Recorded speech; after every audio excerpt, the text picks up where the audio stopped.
Good morning and welcome to day 4 of our 17th annual Sharpen the Saw Day.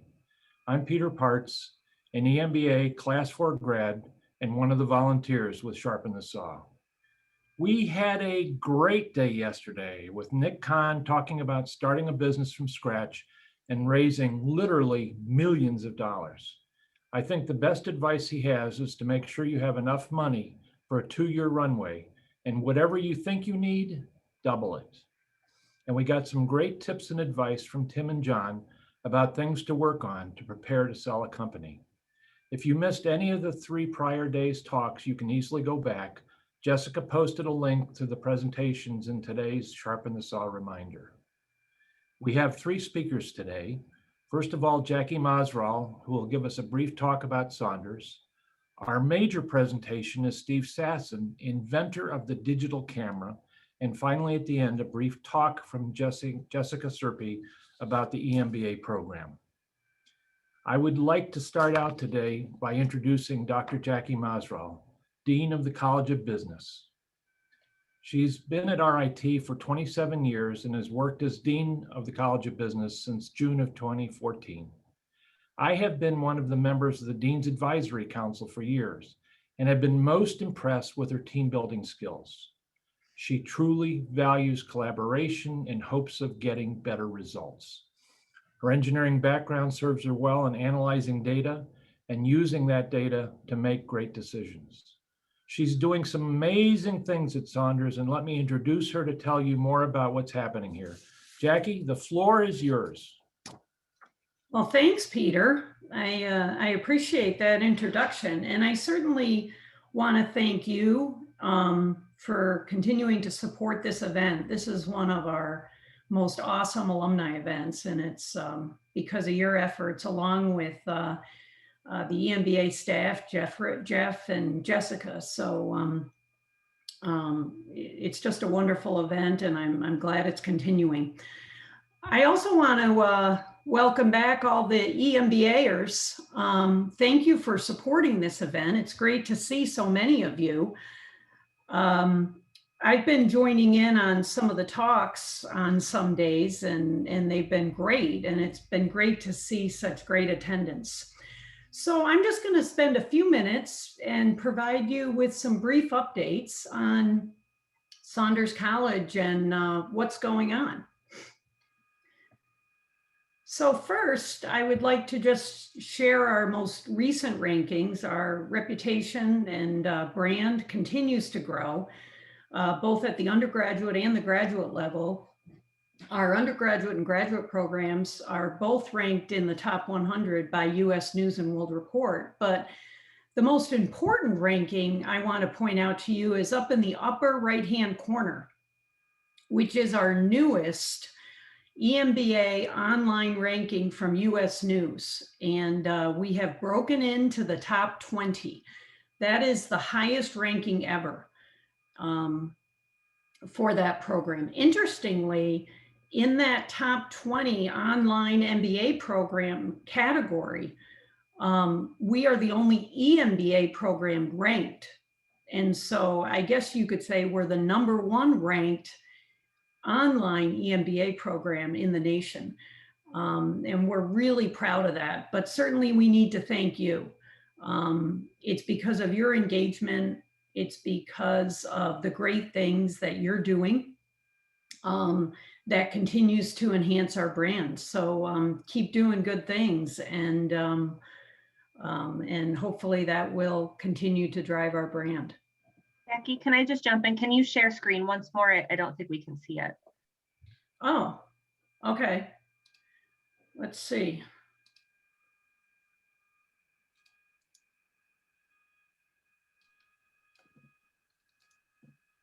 There we go. How's that? Perfect. You can see that now? Perfect. Okay. So just to note again, up in the upper right-hand corner is the ranking information that I was just referring to, which is our top 20 ranking by US News and World Report for our online EMBA program. Okay. So some other updates. We went through a successful AACSB review last year. It was one of the last things we did before COVID.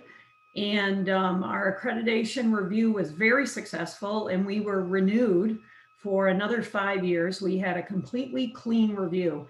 This is the highest level of accreditation that business schools can receive, and only about 5% of business schools across the world have this accreditation. And that includes all of our business programs. So certainly the EMBA programs fall under this accreditation. Some other news I'd like to share, and Jeff and Jessica were very involved in this effort, is we received a grant from New York State to fund a life sciences EMBA. It will be fully online, and it will be the EMBA curriculum, but there will be a life sciences track integrated into the EMBA curriculum.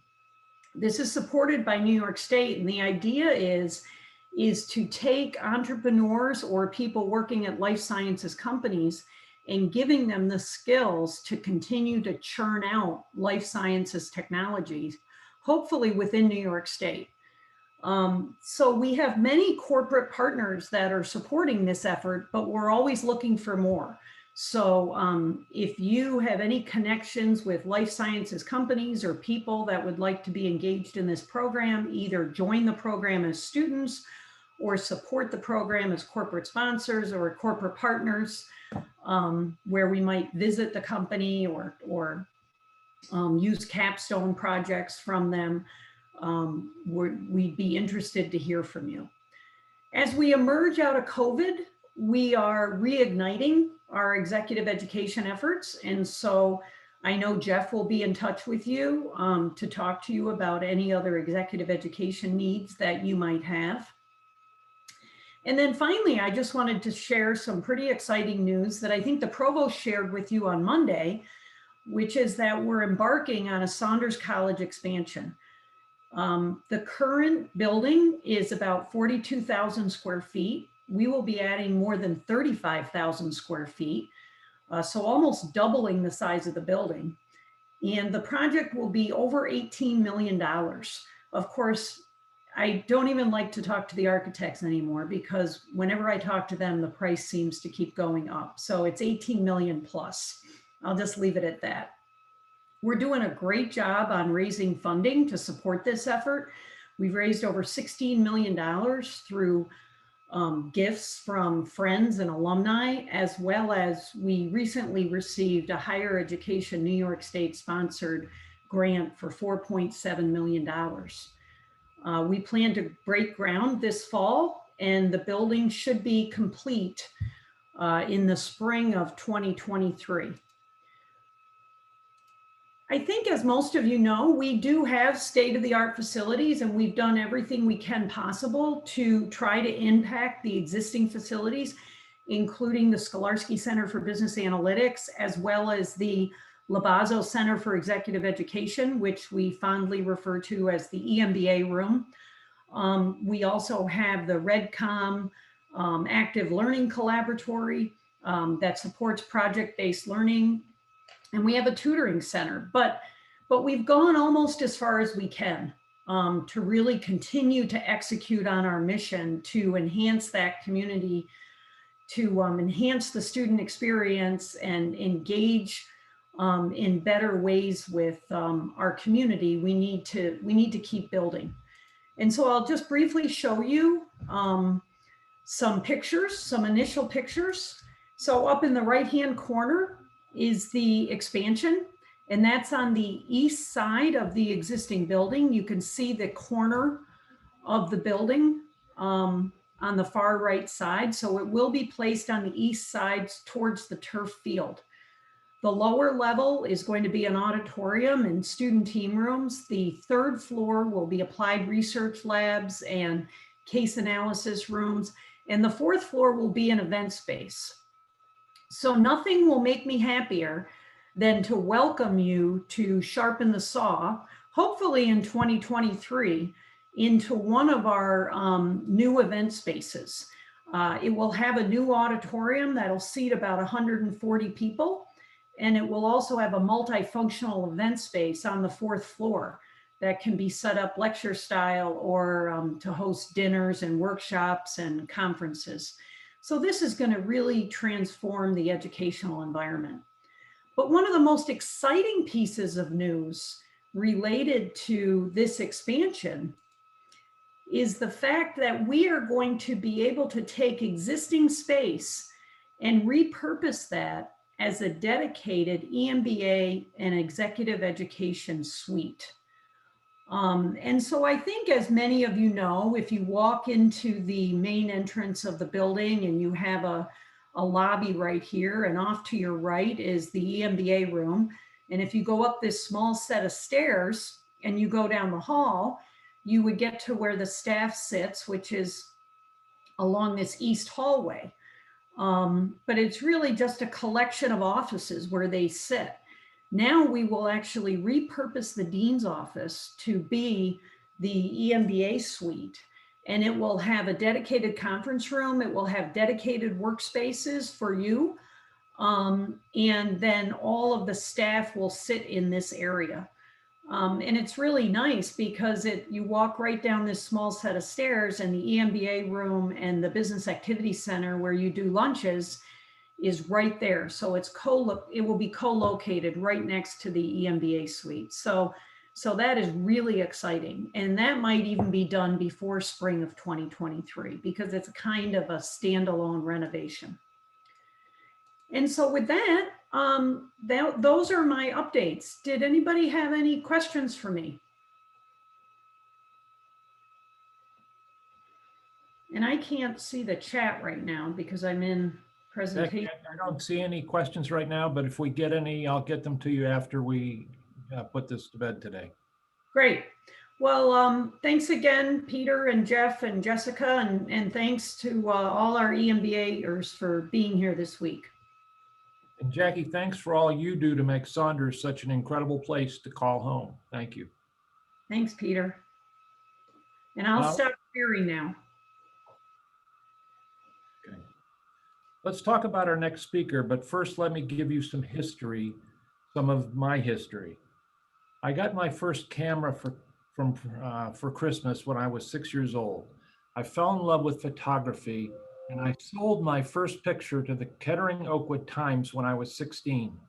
That also happens to be the same paper that Irma Bambeck got her start with. I bought my first digital camera in 1996, and the neat thing about digital cameras is the first picture costs the price of the camera, and every picture after that is free. And the final piece is I've been taking and cataloging pictures now, digital pictures, for 25 years. I have over 300,000 pictures saved over 25 years, and it's such an honor to meet our next speaker. His work has made such a huge positive difference on all our lives. Do you remember a world without digital cameras and iPhones? When one company reigned supreme over pictures? Such a world existed in 1973 when Steve Sasson, a young engineer, went to work for Eastman Kodak. 2 years later, he invented digital photography and made the first digital camera. The patent was issued December 26, 1978. Steve, all of 24 years old, invented the process that allows us to make photos with our phones, send images around the world in seconds, and share them with millions, if not billions of people. The same process completely disrupted the industry that was dominated by his Rochester employer, Kodak. I am so pleased to introduce Steve today. Steve, can you tell us a little bit about the history and the development of the digital camera? Steve, the floor is yours. Thank you, Peter. Can you hear me okay? Hear you great. Okay, I'm going to try the screen share and see if we can't start this up. Thank you for inviting me. Can you see that okay? Perfect. Okay, great. Thank you. Well, thanks for inviting me to this event. This is a terrific event. I personally have tuned into several of the talks earlier this week, and all of them were great. So I'm privileged to be part of this. I thought I'd share a bit of the history of the development of the digital camera and digital photography inside of Kodak, because my career was completely with Kodak for 35 years. So I thought I'd title this talk "Some Thoughts on Innovation Within an Established Enterprise." I did a subtitle. I originally had it and lived to tell about it, but I thought I'd put their learnings from the invention of digital camera. Because innovation inside an organization, whether it be a startup or an established organization, sometimes can be challenging. So what I'd like to do is very briefly review 3 projects that started off very controversially. One project from the 70s, one project from the 80s, and one project from the 90s inside of Kodak. And all 3 of them turned into be successful implementations of an idea now that's commonly used around the world. So, and then I'd share some thoughts and learnings that I picked up along the way, and hopefully by sharing them might give you some ideas about how to deal with your world and innovation. The first one is my first digital camera was in 1975.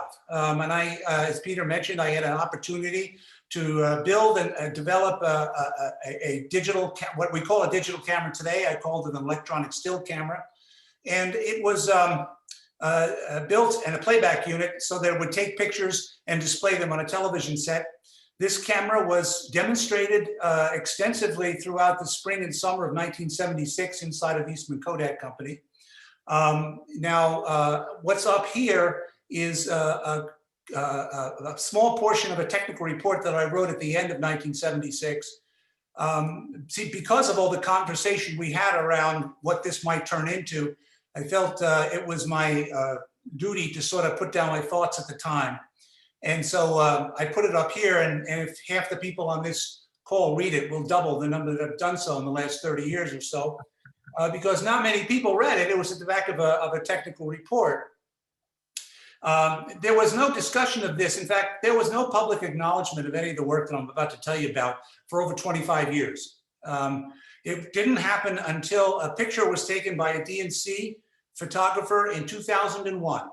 And that was the first time I was allowed to publicly speak about this work and to actually show the prototype, which I actually kept and still is in Rochester. It's up at Building 28 Museum up on Ridge Road, if you ever want to stop by and see it.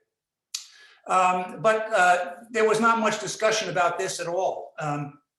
So let me start off. Most innovation, in my view, is sort of like dominoes. You know, there's a domino that kicks off your idea. The domino that kicked off my idea, of course, was the development of the charge coupled device imager.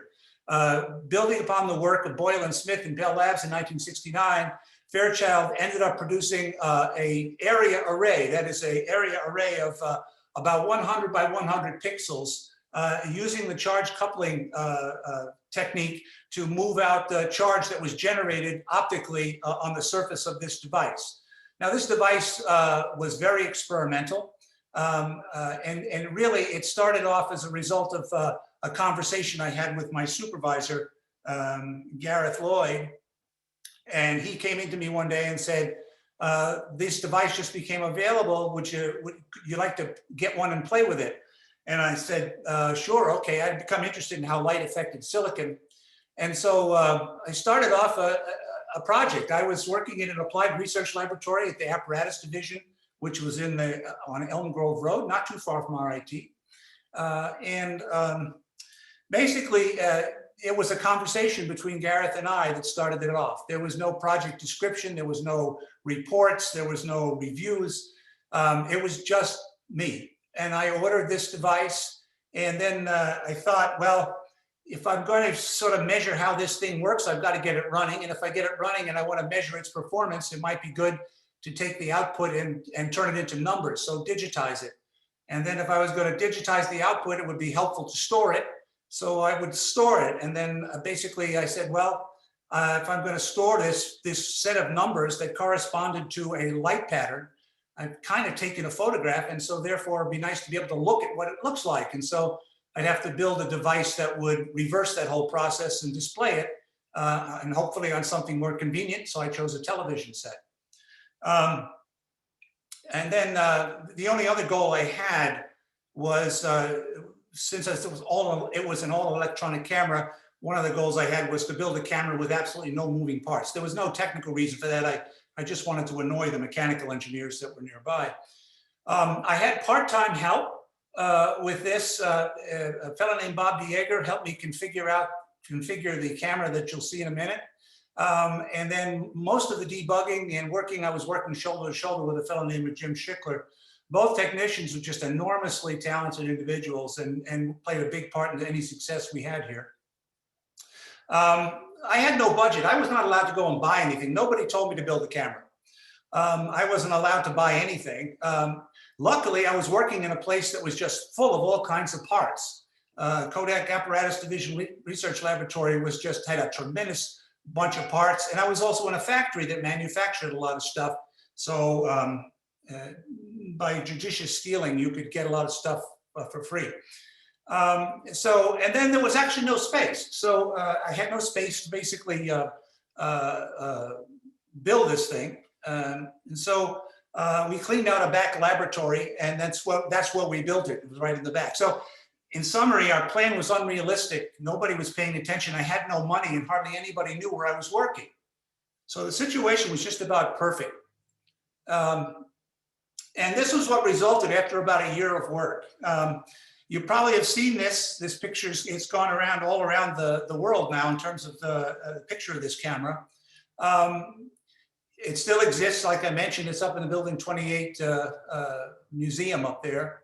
It was about the size of a toaster, ran off of batteries. I stored the images on a standard digital cassette. I stole the optics assembly from a manufacturing line that was making XL55 movie cameras downstairs.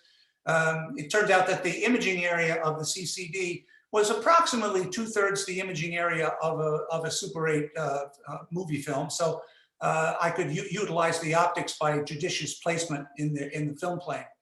And then last but not least, I like to show this picture just because it's not shown often. This was a prototype camera. Everything we built was built in this camera. There was no prototyping boards before that and then putting it in the camera. Everything that was being built for the first time was always built in this. So it had to be completely accessible. So this is kind of how I remember the camera. This is how it spent most of its time. Now, the second part of this was this playback system. That is, how can I actually look at the charge patterns that represented the picture? And for this, I had to be a little dishonest, and microprocessors were just sort of coming in vogue. The 8080 chip from Intel was just out, and the 6800 from Motorola was just out. So I put together a proposal to see if I could get a development system to study microprocessors.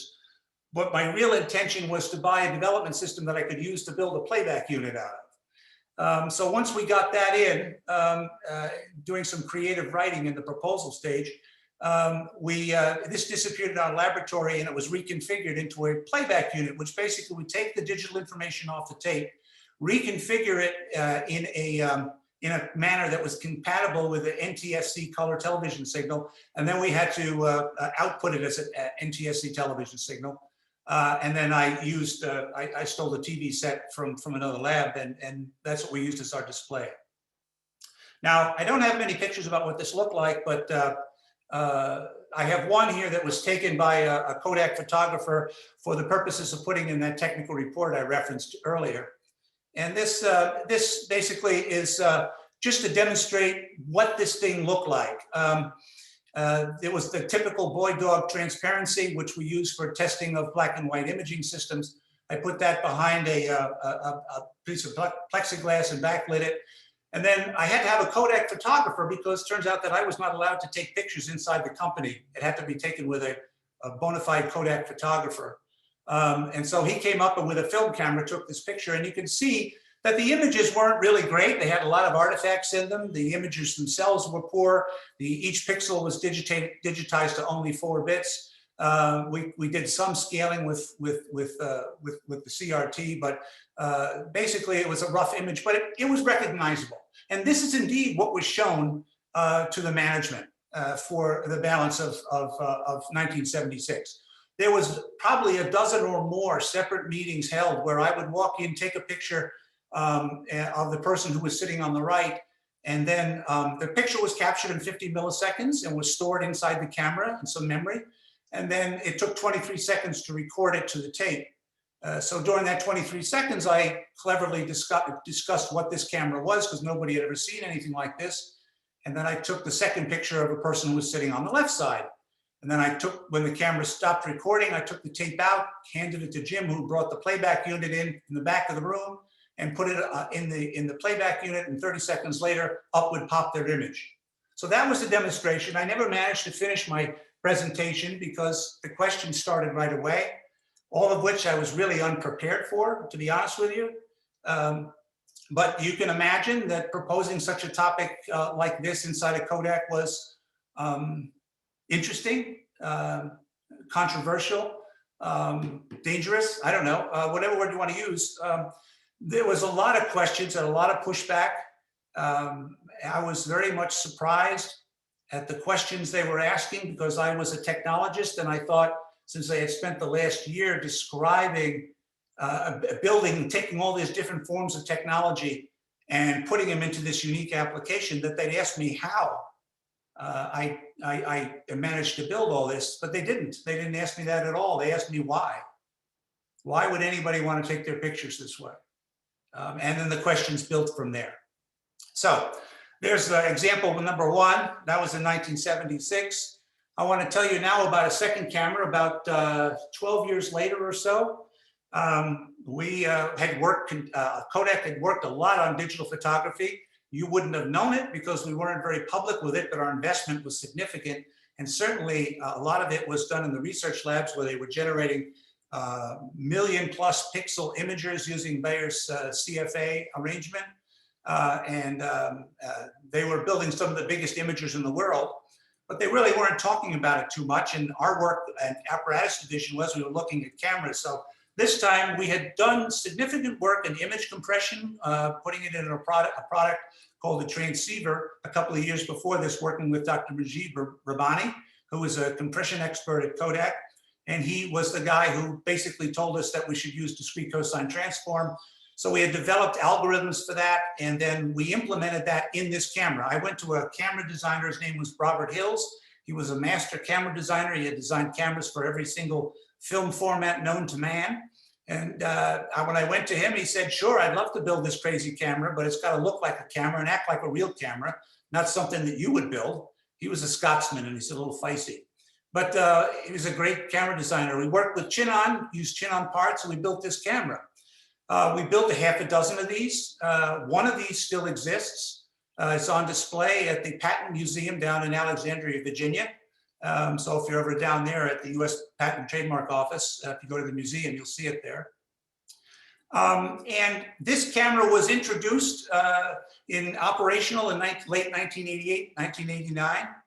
And basically it could capture images very rapidly. It would run image compression, discrete cosine transform based image compression. You know it as JPEG today. This was about 3 years before that was agreed to by the rest of the world. And then it was stored on a memory card. So it really was very preliminary to DSLR. In fact, it even sort of looks like one. So we brought this to the marketing arm of the professional photography division, and we asked them if they could sell any of these. And because we thought professionals would be the only people who could ever afford these things, they would be really expensive. And they said, sure, we could, but we won't. If it comes at the expense of one film camera, why would we? So pushback number two, here we had this situation, and it was very frustrating because we had worked really hard to make this look like a real product. We even had a specification sheet for it. We never publicly disclosed the existence of this camera either.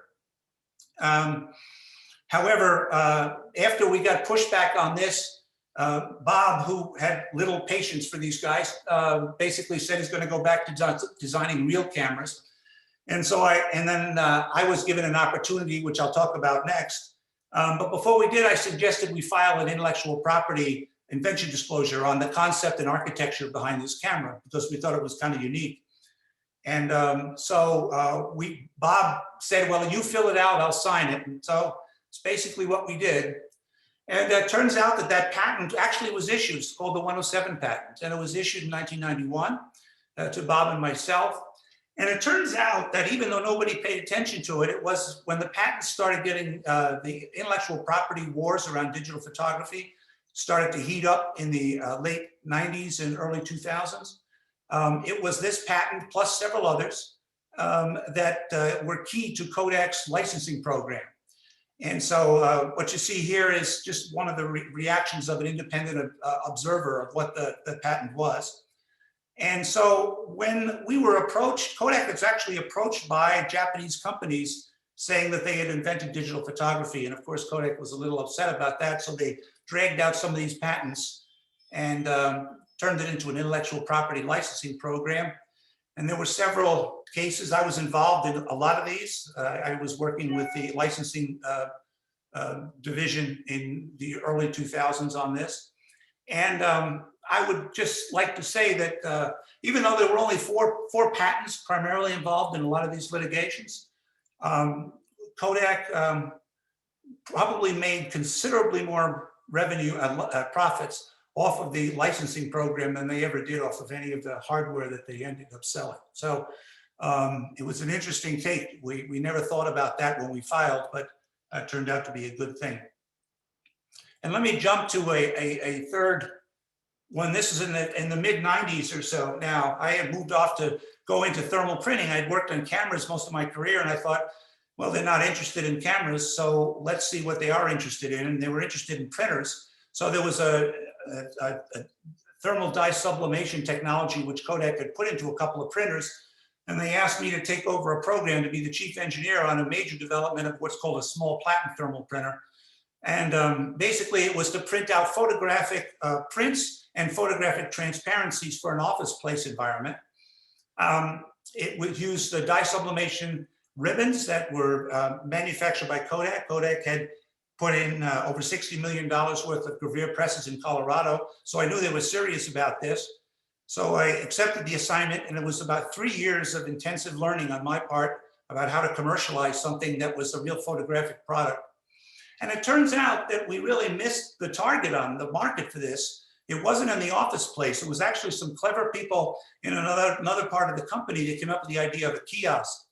And the kiosk would be something that a consumer could go to with their digital camera or with their photographic prints and scan them, and then you could make a copy of that. And I will tell you that I thought it was a great idea. The whole profit of this business was in the thermal prints. So it was the printer that was key. So we were intimately involved with this. And I will tell you that the pushback again was significant. Now I was surprised because quite frankly, margins of like 70% or so on the media were significant.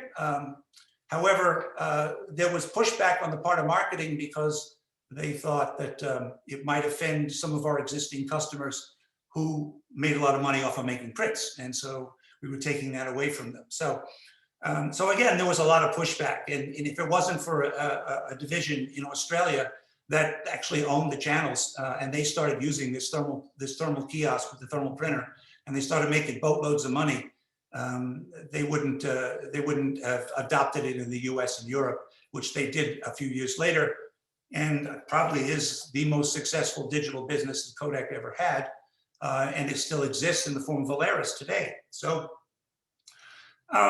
So anyway, brief review of those three programs. I want to share with you some of the learnings about what it feels like to do innovation inside of a company.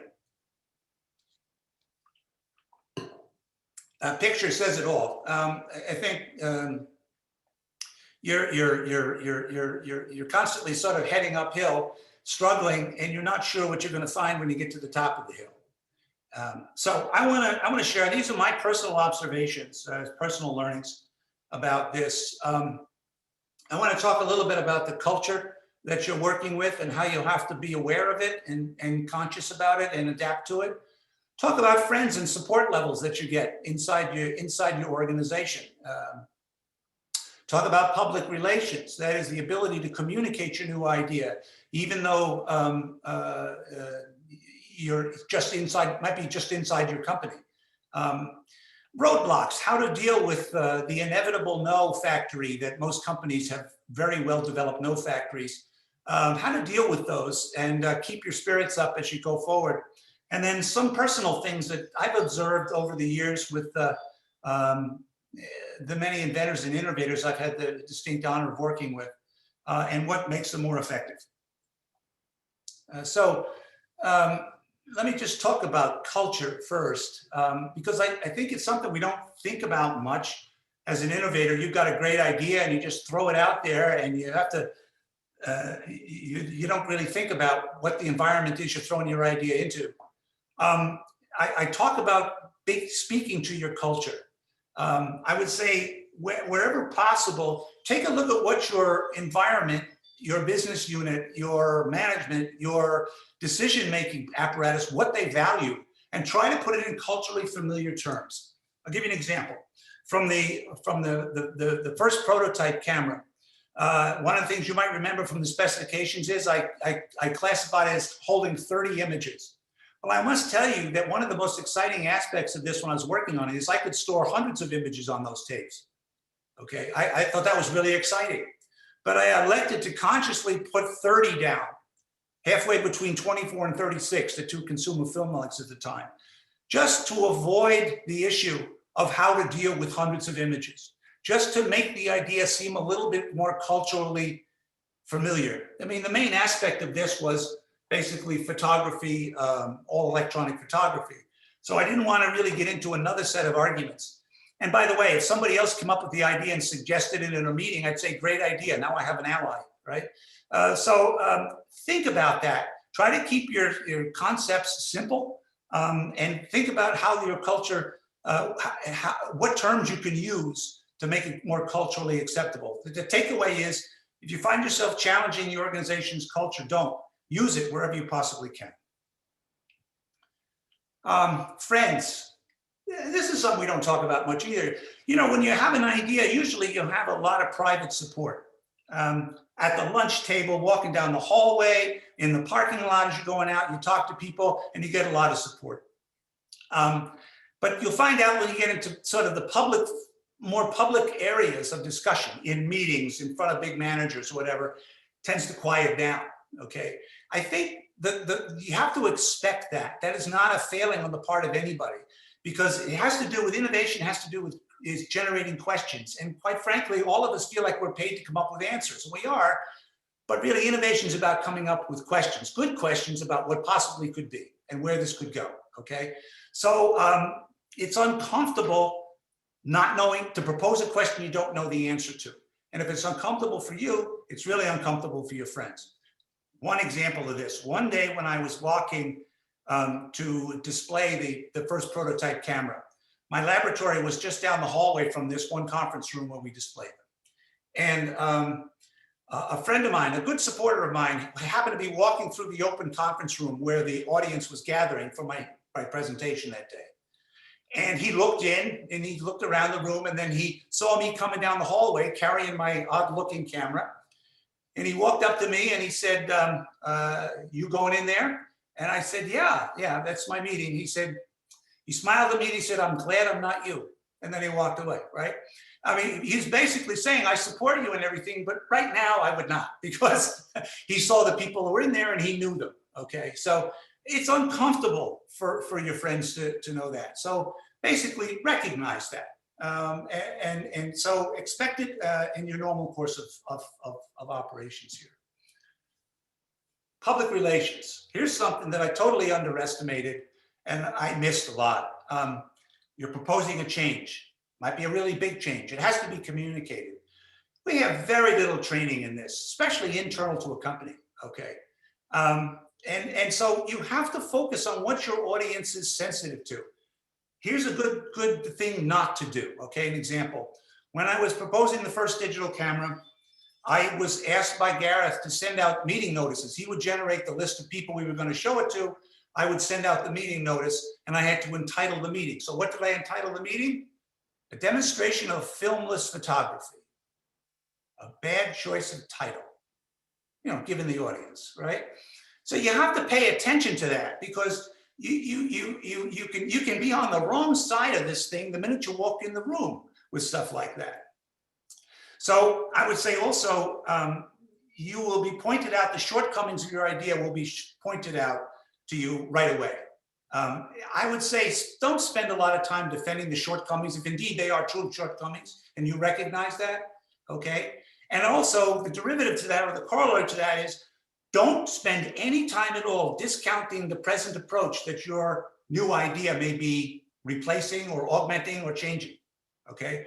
I find that to be just a waste of time. I did not talk about anything with film. That paragraph I showed you in the beginning, I remember the day I wrote that paragraph. One, I wasn't really supposed to write something like that in a technical report, but felt I had license given the discussions we had.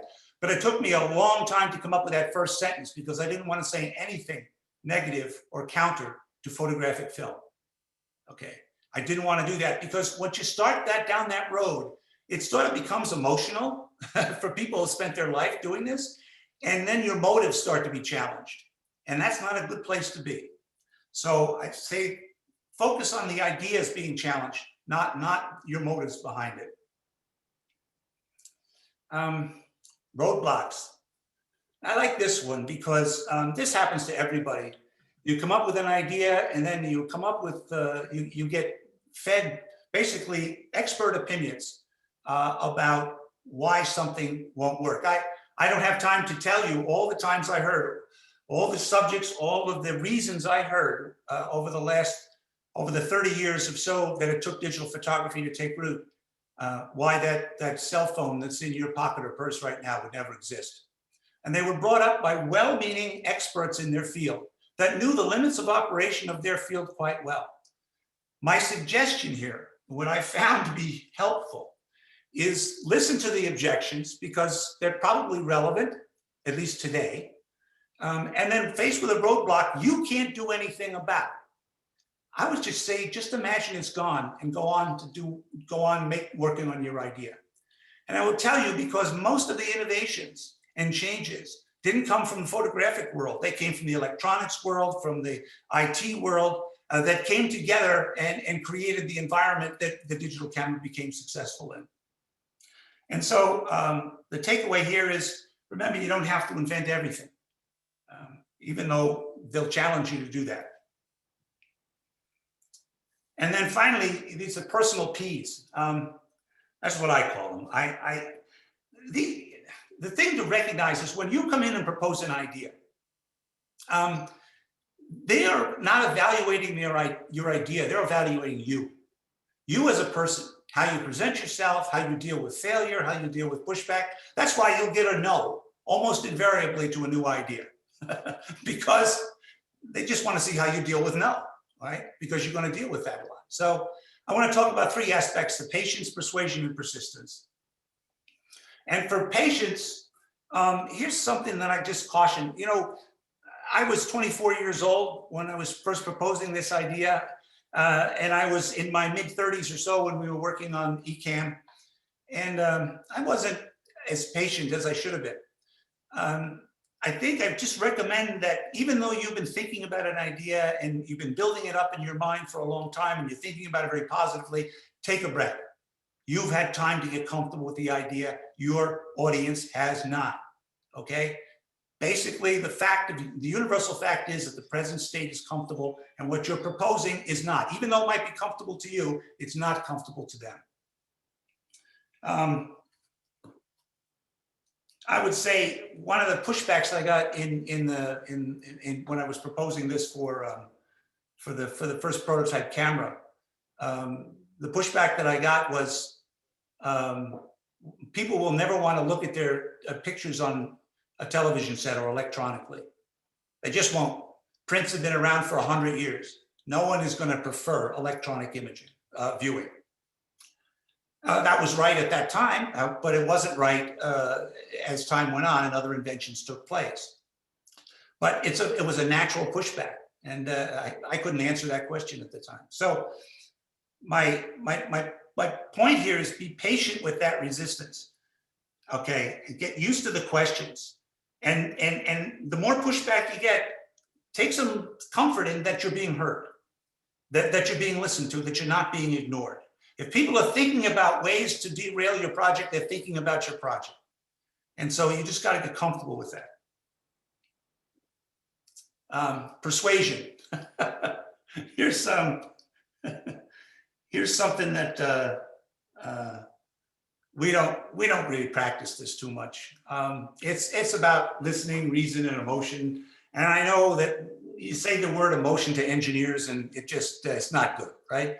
But quite frankly, you don't have enough data in the early phases of a program to convince people to join your effort. You have to basically start to enlist their help, get them excited about it. It's a bit of an emotional thing, okay? So I would say the takeaway here is try to engender some faith and instill some curiosity in the concept. Faith, curiosity, kind of soft words, I know, but it's key, especially for other experts that you might want to get involved with your program. Get them curious about it. They might know of a roadblock right ahead of you, but then say, well, if the roadblock is done away, but for if that wasn't there, and you find out that they'll really get pretty creative and they'll give you some good ideas. So this requires you to lead others to want to take a chance. And I want to key off that word lead because you had a great presentation by Pam Sherman earlier in the week about leadership. And I want to reiterate that inventors and innovators, you're in the leadership business. Okay, you may not think so because usually you have very little organizational power, even less financial influence. Okay, you don't feel like a leader, but you really are. Okay, and I learned this much later in my career than I wish I had. It was in the mid-90s, I got involved with a leadership discovery workshop run by Don Bennett at Kodak. And it leveraged off of a book called The Leadership Challenge. I offer it here as a good text, Kuznets and Passer. Since 1982, these two experts have been studying leadership and the attributes of it. They've issued, I think they're up to the 6th edition now of a book. And they've synthesized down the 5 practices of leadership. And it was funny, when I was listening to Pam, she was touching on all of these, okay? I just listed them out here in the list using the terminology that Kuznets and Passer uses. And so as an innovator and initiator of a new idea and trying to get people to move in a new direction, think about these attributes, model the way, behave the way you want other people to behave, inspire a shared vision. Think about that word inspire. That means the words that you use to get a vision to be crystallized in someone's mind. Challenge the process, which implies don't challenge the person. You don't want to get into personal fights about things. You want to talk about the process, and that's the subject. Enable others to act. Make people around you better. Because if you make them around you better, then your idea starts to move with much greater momentum. And then encourage the heart. And very important, because most innovations are celebrated by small wins, not a big eureka moment. There's small wins along the way, and you want to celebrate those to keep people energized and motivated as you go toward your eventual goal of success. And the last one is persistence, which I think is kind of obvious because we always talk about the persistence associated with doing this kind of work. But what I want to talk about is a definition, I call it the intelligent dedication to an idea in the face of resistance. The last thing you feel is intelligent when you're in front of a bunch of experts and managers proposing something that is challenging to their normal way of doing things. You don't feel very smart because they ask you a lot of questions. What I want you to do is just give thoughtful consideration to the challenges. I will tell you, I missed a lot of the fundamental underpinnings of the electronic photography world we live in today, okay? I really didn't think about the internet very much. I talked about point to point. I always thought people would send pictures over telephone lines point to point. Didn't even think about the internet, even though that was starting to come about at the time.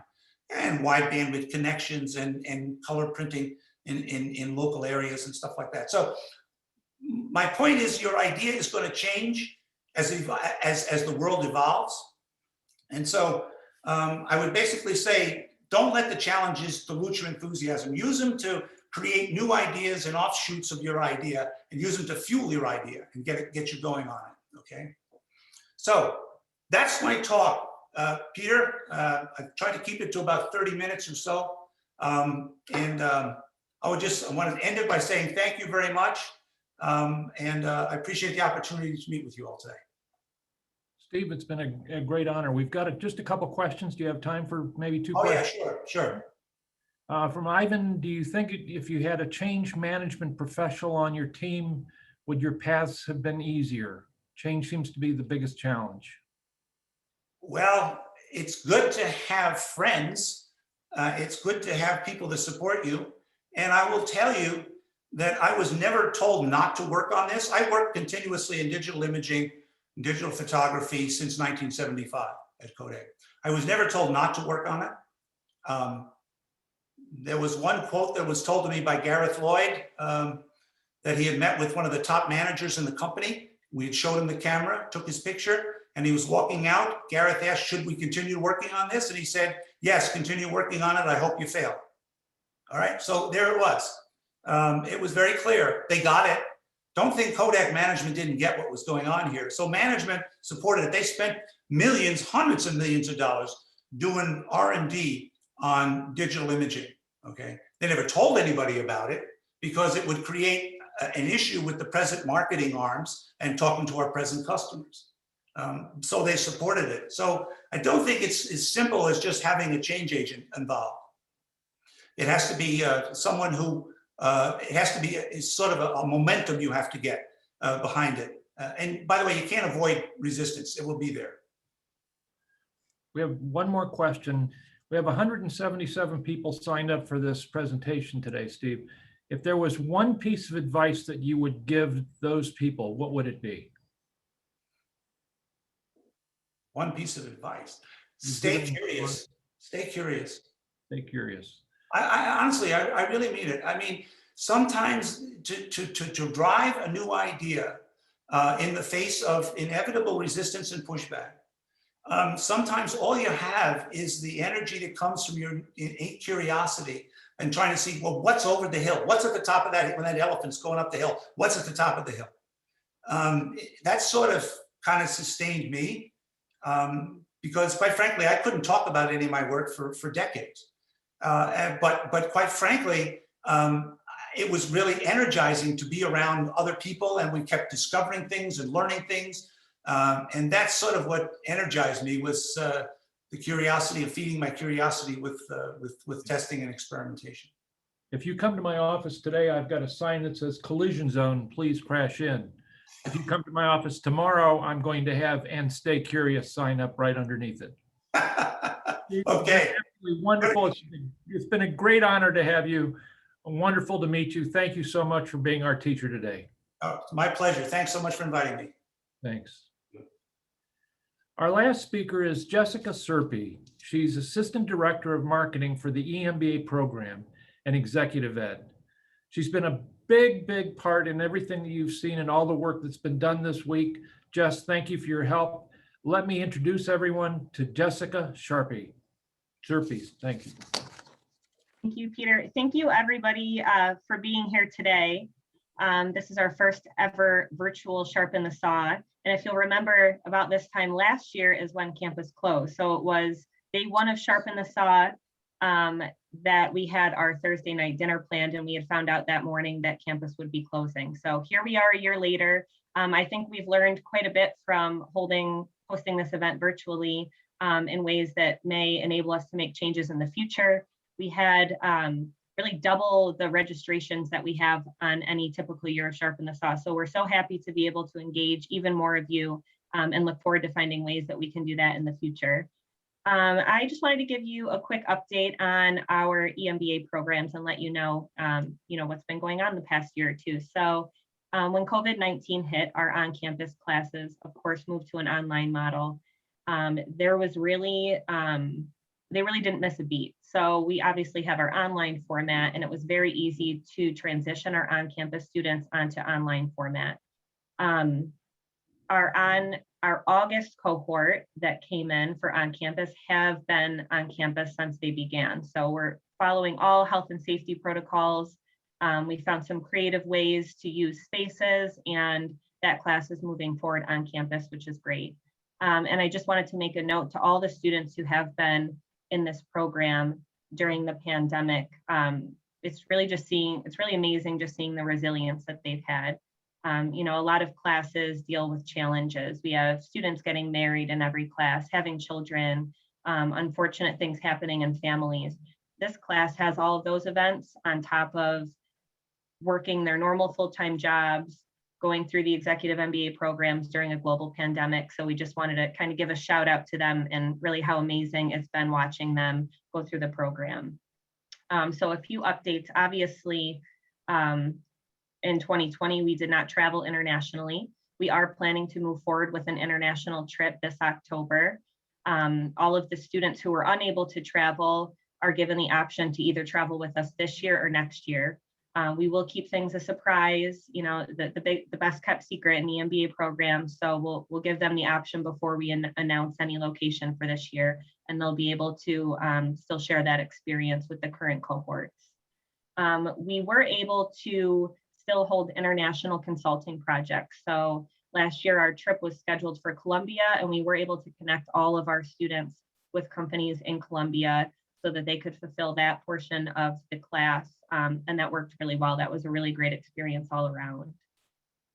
Lastly, I really just want to touch base on how you, our alumni, can stay involved in this alumni network. So just the fact that you've all signed up for Sharpen the Saw, we've got you on our roster now. We know you're interested in staying involved, and we want to let you know to keep an eye out. We might send you an email here or there and ask you to get involved in other ways. Some of the more common ways would be for an info session. If we designate you as being someone who had like a really great experience with your capstone project, we may shoot you an email and say, can you jump on and talk to some prospective students and share your experience with that? Same thing goes for orientation panels. I'm sure you all remember that during your orientation, we love to have alumni come back and talk about their experience with our incoming students. TV commercials, you may have seen these Channel 10. If you watch Channel 10 News, keep an eye out for them. We're starting a new round of television commercials in the next 2 months where you may see some familiar faces. That's a project we'll probably continue with, so we may reach out in the future and ask if you would be willing to be a part of our next ad spots. Billboards as well. So we are going to be putting a couple billboards up around the Rochester area in the coming months, and we may pull some images from our archive. So don't be surprised if you receive a message asking if we can put your EMBA photo up on a billboard. So again, keep an eye out for those. And then one really important way to stay engaged is through rankings. So we'll send out messages asking that our alumni take a few moments to fill out surveys from the big ranking companies. So Poets and Quants, US News, Princeton Review. One of the reasons why we always rank so highly is really because of you, our alumni. Our alumni speak so fondly of the program, and that goes a really far way with the rankings. And it's a great way to keep our rankings high, increase our rankings, which obviously is really great all around. I will send out an email in the coming days about a mentorship program we have going on right now with faculty member Molly McGowan.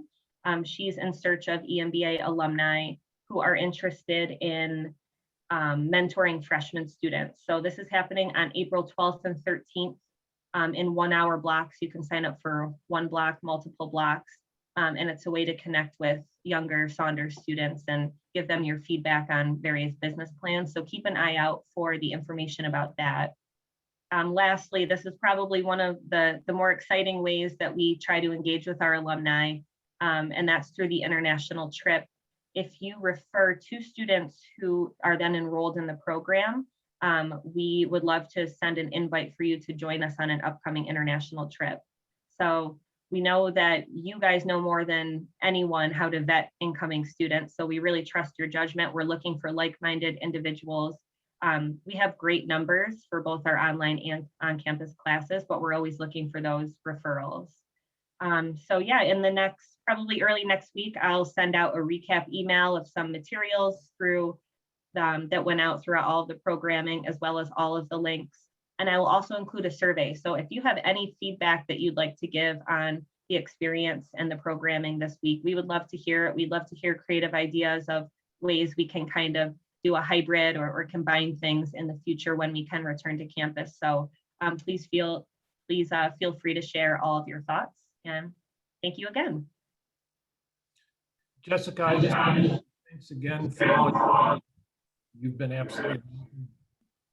And I just want to let everybody know that I hope to see everybody at noon tomorrow to hear from Jonathan Gruber, author of one of the best business books of this decade, Jumpstarting America. I hope to see you tomorrow at noon. Cheers, everybody. And thanks again. See you tomorrow at noon.